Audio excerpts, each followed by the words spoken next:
Welcome to 99 TV. నేను Lakshmi. కబుల్చలో details చూద్దాం. Saudi అరేబియాలో ఘోర రోడ్డు ప్రమాదం జరిగింది. యాత్రికులతో ప్రయాణిస్తున్న బస్సును డీజిల్ ట్యాంకర్ ఢీకొనడంతో మంటలు చెలరేగాయి. దాదాపుగా 42 మంది టూరిస్టులు సజీవ దహనమయ్యారు. ఈ ఘటనలో మరణించిన వారిలో ఎక్కువ మంది హైదరాబాద్కు చెందిన వారే ఉన్నట్లు సమాచారం. मक्के से मदीने को बस आ रही थी भाई। मक्के से मदीने को ज़ियारत करने के लिए बस आ रही थी, वो बस पूरी जल गई। उसमें से नंबर दिए, मैं ड्राइवर बात कर रहा हूँ, मैं भी हैदराबाद का निजामाबाद. పవిత్ర మక్కా యాత్రను ముగించుకుని యాత్రికులు బస్సులో మదీనా నగరానికి బయలుదేరారు. ఈ క్రమంలో వారి బస్సును ఎదురుగా వస్తున్న డీజిల్ ట్యాంకర్ బలంగా ఢీకొనింది. దీంతో ఒక్కసారిగా మంటలు చెలరేగి బస్సు మొత్తం వ్యాపించాయి.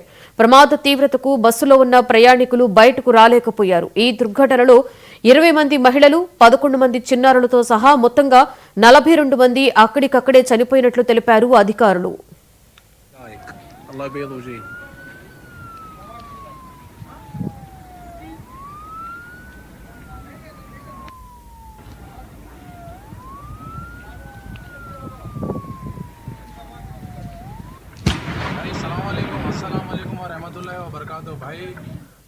ప్రమాద విషయం తెలియగానే సౌదీ అరేబియా అధికారులు సహాయక చర్యలు చేపట్టారు. మృతుల వివరాలను గుర్తించే పనిలో నిమగ్నమయ్యారు. ఈ విషాద ఘటనతో వారి కుటుంబ సభ్యులు తీవ్ర ఆందోళనకి గురవుతున్నారు.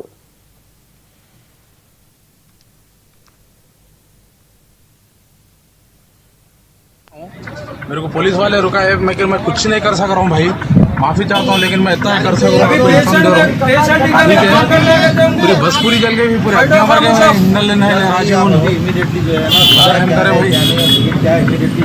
मदीने ज़्यादा से रहते हैं पूरे बस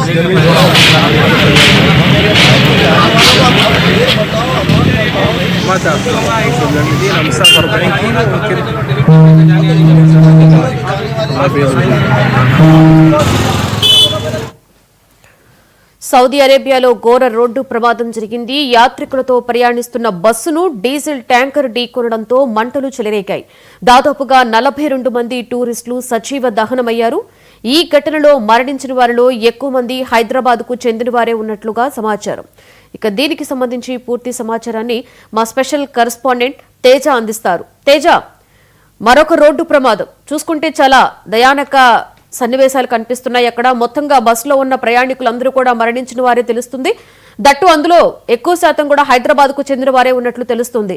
ఏంటి తేజ ప్రస్తుతం దీని మీద ఉన్న అప్డేట్? సౌదీలో మరో ఘోర రోడ్డు ప్రమాదం జరిగింది. అంటే ఒక బస్సు అనేటువంటిది, ఆ బస్సు 45 వరకు 44 వరకు కూడా ప్రయాణిస్తున్నారు ప్రయాణికులు అన్నట్లుగా తెలుస్తుంది. మొత్తంగా సరిగ్గా భారత కాలమానం ప్రకారం అర్ధరాత్రి 1:40 1 గంట నుంచి 1:40 మధ్యలో ఈ ప్రమాదం జరిగినట్లుగా తెలుస్తుంది. అయితే ఈ హాజ్ యాత్ర అంటే ఈ మక్కా నుంచి మదీనాకు వెళ్ళినటువంటి యాత్రికులు ఎవరైతే ఉన్నారో దీనంతా కూడా ఉమ్రా యాత్ర అని అంటారు. ఇది మహమ్మదీయులు అత్యంత పవిత్రమైనటువంటి యాత్రగా కూడా భావిస్తారు. సో వారంతా కూడా ఆ యాత్రకు వెళ్తున్నటువంటి నేపథ్యంలో వారంతా గాఢ నిద్రలో ఉన్నారు. అక్కడ నుంచి మక్కా నుంచి మదీనాకు వెళ్తున్నటువంటి సమయంలో బస్సు డ్రైవర్ కాస్త అదుపు తప్పి ఆ ఆయిల్ ట్యాంకర్ కి ఢీకొట్టడంతో పెను ప్రమాదం సంభవించింది అన్నట్లుగానే చెప్పాలి. ఈ దీంట్లో ఒక్కసారిగా డ్రైవర్ అయితే ఎవరైతే ఈ బస్సు డ్రైవర్ ఉన్నారో బస్సు డ్రైవర్ మాత్రం తప్పించుకున్నట్లుగా కూడా, అంటే ప్రాణాలతో బయటపడ్డట్టుగా తెలుస్తుంది. కానీ బస్సులో ఉన్నటువంటి 44 మంది మాత్రం అయితే సజీవ దహనం అయినట్లుగా కూడా ఇప్పటికే మనకి సమాచారం అందుతున్నట్లుగానే చెప్పాలి. దీనికి సంబంధించి అంటే ఇక్కడ ప్రధానంగా చెప్పాల్సిన అంశం చూస్తే తెలంగాణ రాష్ట్రానికి సంబంధించినటువంటి వారే ఆ 42 మంది ఉన్నారు అన్నట్లుగా కూడా తెలుస్తుంది. అయితే ఇటు హైదరాబాద్ లో ఉన్నటువంటి ఇటు మల్లేపల్లి సంబంధించి మల్లేపల్లి అలిమినా ట్రావెల్స్ నుంచి 26 మంది యాత్రికులు బుక్ చేసుకుని ప్రయాణించినట్లుగా తెలుస్తుంది. అదేవిధంగా మెహదీపట్నం ఫ్లై జోన్ ట్రావెల్స్ నుంచి అంటే వీరి ద్వారా కూడా కొంతమంది ఈ సౌదీ యాత్రకు అంటే ఒక 16 మంది వరకు సౌదీ యాత్రకు వెళ్ళినట్టుగా తెలుస్తుంది. మరణించినటువంటి వారిలో అయితే మాత్రం 20 మంది వరకు మహిళలు ఉన్నారు, 11 వరకు చిన్నారులు ఉన్నారు, ఇతరులు అంటే మిగిలిన వాళ్ళు ఉన్నారు. కానీ మొత్తంగా అయితే ఇక్కడ 20 మంది మహిళలు మృత్యువాత పడటం, 11 మంది చిన్నారులు మృత్యువాత పడటం అనేటువంటిది చాలా దిగ్భ్రాంతి కలిగిస్తుంది. దీనిపైన ఇప్పటికే తెలంగాణ ముఖ్యమంత్రి రేవంత్ రెడ్డి స్పందించడంతో పాటు హుటాహుటిన సిఎస్ తోటి అదేవిధంగా డీజీపీ తోటి మాట్లాడటం జరిగింది. అనంతరం వారికి సంబంధించినటువంటి పూర్తి సమాచారం తెలుసుకోవాలి, ఎప్పటికప్పుడు వారికి సంబంధించి ఒక కాల్ సెంటర్ ను కూడా రాష్ట్ర సచివాలయంలో కూడా ఏర్పాటు చేసినటువంటి పరిస్థితి ఉంది. ఎప్పటికప్పుడు మానిటరింగ్ చేస్తూ వారికి సంబంధించి వారి కుటుంబ సభ్యులకు సంబంధించినటువంటి సమాచారం తెలుసుకోవడంతో పాటు అవసరమైనటువంటి తగిన విధంగా కూడా సహాయక చర్యలు చేపట్టాలనేటువంటిది అయితే రేవంత్ రెడ్డి సూచించినటువంటి నేపథ్యంలో సో మొత్తంగా అయితే మాత్రం ఈ ఘోర రోడ్డు ప్రమాదం అనేది ఒక్కసారిగా తెలంగాణ రాష్ట్రాన్ని ఉలిక్కిపడేలా చేసింది అన్నట్లుగానే మనం చెప్పాలి లక్ష్మి. అయితే తేజ, మనం చూసుకుంటే దాదాపుగా 40 నుంచి 42, 43 మంది వరకు మరణించినట్లుగా తెలుస్తుంది. వీరి వివరాలు సేకరణ అనేది ఎంతవరకు వచ్చింది తేజ? ఖచ్చితంగా ఇప్పుడే మనం చెప్పుకున్నాం లక్ష్మి. ఎందుకంటే మల్లేపల్లికి సంబంధించినటువంటి అల్మినా ట్రావెల్స్ తో పాటు అల్మినా ట్రావెల్స్ నుంచి 26 మంది ప్రయాణించినట్లుగా కూడా తెలుస్తుంది. ఇక మెహదీపట్నంలో ఉన్నటువంటి ఫ్లై జోన్ ట్రావెల్స్ నుంచి కూడా ఒక 16 మంది ప్రయాణం చేసినట్లుగా తెలుస్తుంది. అంటే ఎవరెవరు వెళ్లారు, ఎప్పుడు వెళ్లారు, వారు ఎప్పుడు ఈ టికెట్లు బుక్ చేసుకున్నారు, వీరి త్రూ ద్వారా అంటే ఈ ట్రావెల్స్ త్రూ ద్వారా వాళ్ళు ఎప్పుడు వెళ్లారు, ఆ బస్సు డ్రైవర్ అయితే మాత్రం అంటే ఏదైతే ప్రమాదం జరిగినటువంటి బస్సు ఉందో ఆ బస్సుకు సంబంధించిన డ్రైవర్ మాత్రం అతను ఇటు మొత్తం హైదరాబాద్ వాసులే దీంట్లో ఉన్నారు, తెలంగాణ వాసులు దీంట్లో ఉన్నారు అన్నట్లుగా చెప్పినట్లుగా కూడా తెలుస్తుంది. దీంట్లో ఇటు గోషామహల్ కి సంబంధించినటువంటి వారు, అదేవిధంగా ఆసిఫ్ నగర్ కి సంబంధించినటువంటి వారు యాత్రికులు ఎక్కువగా వెళ్ళినట్లుగా కూడా కొంత తెలుస్తున్నట్లుగా తెలుస్తుంది. దీనిపైన పూర్తి సమాచారం అయితే మాత్రం రాష్ట్ర ప్రభుత్వం సేకరించే ప్రయత్నం చేస్తుంది. ఏ ఏజెన్సీ ద్వారా ఎవరెవరు వెళ్లారు, ఎప్పుడు ప్రయాణం చేశారు అనేటువంటి వివరాలను అయితే మాత్రం ఇప్పటికే పోలీసులు అయితే సేకరించారు. వారి కుటుంబ సభ్యుల దగ్గర నుంచి కూడా పూర్తి స్థాయి సమాచారం తీసుకుంటున్నారు. ఏదైనా కానీ దీనికి సంబంధించి రాష్ట్ర సచివాలయంలో ఇటు కాల్ సెంటర్ ని కూడా ఏర్పాటు చేయడం జరిగింది. ఎప్పటికప్పుడు ఎవరికి ఏ విధమైనటువంటి ఈ బాధితులకు సంబంధించి లేదంటే ఈ మృతులకు సంబంధించినటువంటి సమాచారం ఉన్నా ఆ కంట్రోల్ రూమ్ కి అంటే కంట్రోల్ నెంబర్ కి ఫోన్ చేయాల్సిందిగా కూడా ఇప్పటికే ఒక కంట్రోల్ రూమ్ ఏర్పాటు చేయడం జరిగింది. ఏదైనా కానీ ఎప్పటికప్పుడు డీజీపీ సిఎస్ అయితే మానిటరింగ్ చేస్తున్నారు. ముఖ్యమంత్రి రేవంత్ రెడ్డి అయితే మాత్రం పూర్తి స్థాయిలో ఏ విధమైనటువంటి సహాయం కావాలన్నా కానీ ఇమీడియట్ గా అందించాలనేటువంటి ఆదేశాలు అయితే అధికారులకు జారీ చేశారన్నట్లుగానే మనం చెప్పాలి. అయితే తేజ, మనం చూసుకుంటే ఏదైతే రీసెంట్ గా జరిగిందో ఒక బస్సు ప్రమాదం ఇక్కడ, అలాగే ఇందులో కూడా మొత్తం కూడా సజీవ దహనం అయినట్లుగానే మనం చూస్తున్నాము. సో ఈ నేపథ్యంలో అంటే మృతదేహాలు ఎలా సేమ్ అలాగే డిఎన్ఏ టెస్టుల ద్వారానే కనుగొనడం జరుగుతుందా? ప్రస్తుతానికి ఆ మృతదేహాలను ఏమైనా బయటకు తీసి అటువంటి సహాయక చర్యలు ఎంతవరకు వచ్చినట్లుగా తెలుస్తుంది తేజ?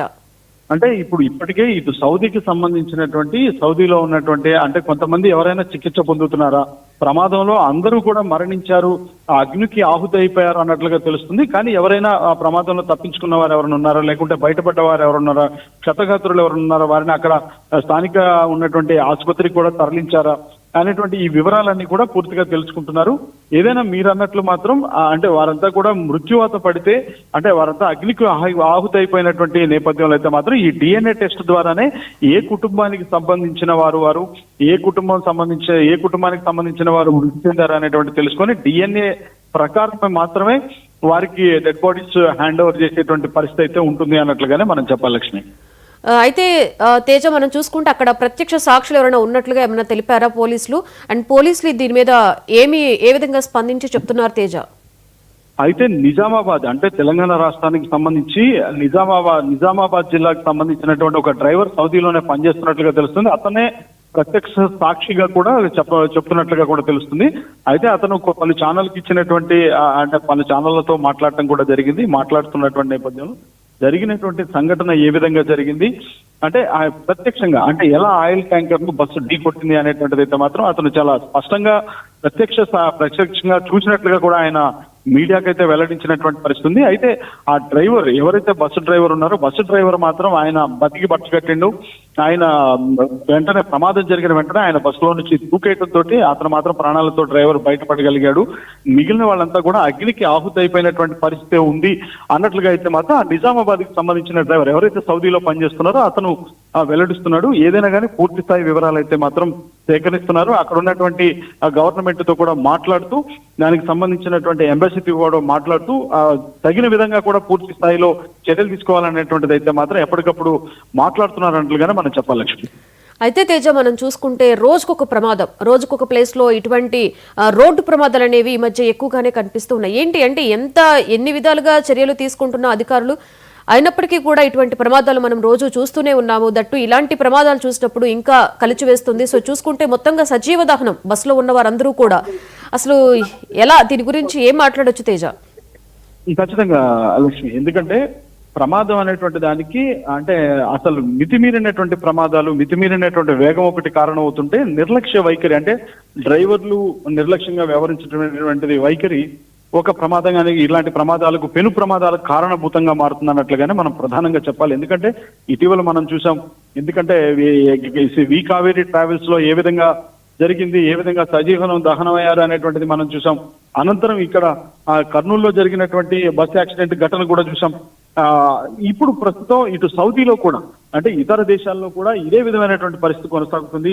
బస్సు ప్రమాదాలు అయితే పెరిగిపోయాయి. డ్రైవర్ ఎందుకంటే మనం ఇప్పుడే చెప్పుకున్నాం, భారత కాలమానం ప్రకారం మధ్యరాత్రి 1 నుంచి 1:40 మధ్యలో ఈ బస్సు ప్రమాదానికి గురైనట్లుగా తెలుస్తుంది. ఆ సమయంలో కొంత చీకటిగా ఉండటం, అంటే రాత్రి వేళ కావటం, అందరూ బస్సులో ఉన్నటువంటి వారంతా నిద్రిస్తూ ఉండటం, డ్రైవర్ కూడా కొంత నిర్లక్ష్యంగా ఉన్నాడా లేకపోతే మితిమీరిన వేగంతో ఉన్నాడా, ఎందుకంటే అదుపు తప్పి ట్యాంకర్ ను ఢీ కొట్టినటువంటి పరిస్థితుల్లోనే ఈ విధమైనటువంటి పెను ప్రమాదం జరిగింది. అంటే ఇదంతా కూడా కొంత డ్రైవర్లకు అంటే నిరంతరం వారిని ఎక్కువగా కూడా పని చేయించడం, వారికి పని వేళలు ఒక ఫిక్స్డ్ పని వేళలు అనేటువంటిది పెట్టకుండా నిరంతరం పని చేయించడం వల్ల కూడా ఈ విధమైనటువంటి ప్రమాదాలు, వారికి కూడా స్ట్రెస్ ఎక్కువైపోవటం వల్ల ఒక కునుకు వేసినట్లుగా ఉంటారు. ఆ కునుకు వేసిన నేపథ్యంలో ఇలాంటి పెను ప్రమాదాలు జరిగే పరిస్థితులు ఉంటాయి. కాబట్టి ఏదైనా ఇటు డ్రైవర్లే కాదు, కేవలం వారంతా కూడా ఎవరైతే ఈ ట్రావెల్ యాజమాన్యాలు ఉంటాయో ట్రావెల్స్ కి సంబంధించిన యాజమాన్యాలు కూడా పూర్తి స్థాయిలో చర్యలు తీసుకొని సేఫ్టీ ప్రికాషన్స్ అనేది పాటిస్తే తప్ప లేకుంటే ఇట్లాంటి వాటికి అడ్డుకట్టపడదు. ఇంకా మరిన్ని ప్రాణాలు బలికొనేటువంటి పరిస్థితి ఉంటుంది అనేటువంటి స్థాయిలో అయితే మాత్రం సామాన్యుల దగ్గర నుంచి ఈ విధమైనటువంటి వ్యాఖ్యలు వినిపిస్తున్నట్లుగానే మనం చెప్పాలి లక్ష్మి. అయితే తేజ, మనం చూసుకుంటే ఈ యొక్క ప్రమాదంలో హైదరాబాద్ కు చెందినటువంటి వాళ్ళే 16 మంది యాత్రికులు ఉన్నట్లుగా మనం చూస్తూ ఉన్నాము. సో ఈ వర్షంలో అంటే ఈ నేపథ్యంలో రాష్ట్ర ప్రభుత్వం ఏమైనా స్పందించడం జరిగిందా? అంటే మరణించిన వారికి ఎటువంటి ఎక్స్గ్రేషియా లాంటివి ప్రకటించడం కానీ, లేకపోతే దానికి సంబంధించి ఏమైనా స్పందించిందా ప్రభుత్వం తేజ? అంటే లక్ష్మి, ఇప్పటి వరకు అయితే ఇంకా రాష్ట్ర ప్రభుత్వం ఏమి అంటే అధికారికంగా ఒక ప్రకటన అయితే వెలువడించలేదు. మరి కాసేపట్లో దీనికి సంబంధించి ఈ బస్సు ప్రమాదానికి సంబంధించినటువంటి అధికారిక ప్రకటన వెలువడబోతుంది. ఇప్పుడైతే అంటే ఇప్పటికీ తెలంగాణ ముఖ్యమంత్రి రేవంత్ రెడ్డి హుటాహుటిన స్పందించడంతో పాటు అక్కడ ఉన్నటువంటి అంటే డీజీపీ తోటి అదేవిధంగా సిఎస్ తోటి కూడా మాట్లాడటం జరిగింది. మాట్లాడినటువంటి నేపథ్యంలో వారు ఎప్పటికప్పుడు అక్కడ వారికి సంబంధించి పలు ఏ ట్రావెల్స్ ఏజెన్సీ నుంచి వాళ్ళు ప్రయాణం చేశారు, వారికి సంబంధించినటువంటి పూర్తి వివరాలు తీసుకోవాలి, సేకరించాలనేటువంటిది ఇప్పటికే డైరెక్షన్స్ ఇచ్చిన నేపథ్యంలో వారి అన్నిటికీ కూడా వారికి సంబంధించినటువంటి వివరాలన్నీ కూడా సేకరించేటువంటి ప్రయత్నం అయితే జరుగుతుంది. అనంతరం ఎవరు మరణించారు ఏంటి అనేటువంటి ఒక ధృవీకరణకు వచ్చిన తర్వాత వారికి ఇటు రాష్ట్ర ప్రభుత్వం నుంచి పూర్తి స్థాయిలో ఆ కుటుంబాలను ఆదుకునేటువంటి పరిస్థితి అయితే కనిపిస్తూనే ఉంది. దానికి సంబంధించినటువంటి ఒక కీలక ప్రకటన కూడా అంటే అది ఎక్స్గ్రేషియా ఎంత ప్రకటిస్తారు అనేటువంటిది కూడా ఇంకా రాష్ట్ర ప్రభుత్వం అధికారికంగా ప్రకటించిన తర్వాత మాత్రమే మనం చెప్పేటువంటి పరిస్థితి ఉంటుంది. కాబట్టి మరి కాసేపట్లో అధికారికంగా కూడా ఈ బస్సు ప్రమాదానికి సంబంధించి ఈ మృతులకు సంబంధించిన ఎక్స్గ్రేషియాకి సంబంధించినటువంటి అంశాలు ఒక కీలకమైనటువంటి ప్రకటన రాష్ట్ర ప్రభుత్వం చేయబోతుంది అన్నట్లుగానే మనం చెప్పాలి లక్ష్మి. అయితే తేజ, ఇక్కడ చూసుకుంటే ఇక్కడ ట్రావెల్స్ అంటే ఏదైతే ఒక డ్రైవర్ నిర్లక్ష్యం వల్ల ఇంతమంది ప్రాణాలు పోయాయన్నట్లుగానే మనకి ఇక్కడ తెలుస్తుంది. సో ఈ నేపథ్యంలో ఆ ట్రావెల్స్ యజమానులు కానీ ఆ ట్రావెల్స్ కి సంబంధించి ఎవరైనా స్పందించడం జరిగిందా తేజ? ఖచ్చితంగా లక్ష్మి, ఎందుకంటే ఆ ట్రావెల్స్ యాజమాన్యాలు అయితే మాత్రం ఇప్పటికే స్పందించారు. ఇటు మెహదీపట్నంలో ఉన్నటువంటి ఫ్లైజోన్ ట్రావెల్స్ కావచ్చు, లేదా మల్లేపల్లిలో ఉన్నటువంటి అల్మినా ట్రావెల్స్ కావచ్చు, ఈ ట్రావెల్స్ కి సంబంధించిన యాజమాన్యాలతో అంటే అక్కడ ఉన్నటువంటి సిబ్బందితో కూడా ఇప్పటికే పోలీసులు అయితే పూర్తి స్థాయిలో ఆరా తీయడం జరిగింది. వారు అసలు ఎవరు ఎక్కడి నుంచి ఎప్పుడు టికెట్ బుక్ చేసుకున్నారు, ఎన్ని రోజుల క్రితం బుక్ చేసుకున్నారు, ఎక్కడ నుంచి ఎక్కడికి ప్రయాణం చేశారు, వీరి కంట్రోల్లో వీరు బుక్ చేసినటువంటివి ఎంతవరకు ఉన్నాయి, అంటే ఎంతమంది వరకు వీరి తరపు నుంచి ప్రయాణం చేశారు అనేటువంటి అంశాలు అయితే మాత్రం వారంతా పూర్తి స్థాయి సమాచారం అయితే ఇప్పటికే పోలీసులు సేకరించారు. వారికి సంబంధించినటువంటి ఫోటోలతో పాటు వారికి సంబంధించిన పూర్తి వివరాలు, వారికి సంబంధించినటువంటి వారి స్వస్థలాలు ఎక్కడున్నాయి, వారి నివాసాలు ఎక్కడున్నాయి, వారికి సంబంధించిన కుటుంబ సభ్యులు ఎవరు అనేటువంటి అంశాలన్నీ కూడా పూర్తిగా ఇప్పటికే పోలీసులు అయితే రాబట్టడం జరిగింది. దీనికి సంబంధించి పూర్తి స్థాయిలో ఈ నివేదికను మొత్తం కూడా ముఖ్యమంత్రికి కూడా పంపించేటువంటి అవకాశం ఉంది. సో మొత్తంగా ఇదంతా కూడా ముఖ్యమంత్రికి నివేదించిన తర్వాత మాత్రం పూర్తి స్థాయి దీనిపైన ఒక కీలకమైనటువంటి ప్రకటన వచ్చేటువంటి అవకాశం ఉంది అన్నట్లుగానే మనం చెప్పాలి Lakshmi. Right, thank you Teja for your more information.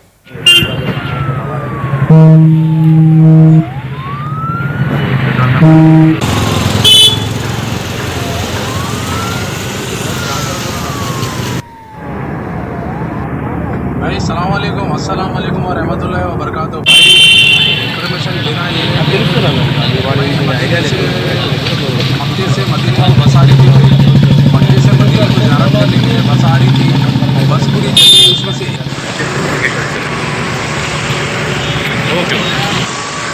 मैं ड्राइवर बात कर रहा हूँ, मैं भी हैदराबाद का निजामाबाद का हूँ। मेरे को पुलिस वाले रुका है, मैं कुछ नहीं कर सक रहा हूँ भाई, माफी चाहता हूँ, लेकिन मैं इतना ही कर सक रहा हूँ, ठीक है। पूरी बस पूरी करके हत्या मार गया भाई, आगे वो करे भाई, मक्का मदीने जा रहे थे, कहते भाई पूरे बस जल गए थोड़ा।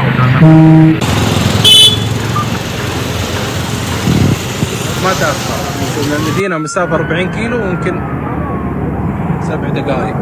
الله يبيض وجهي.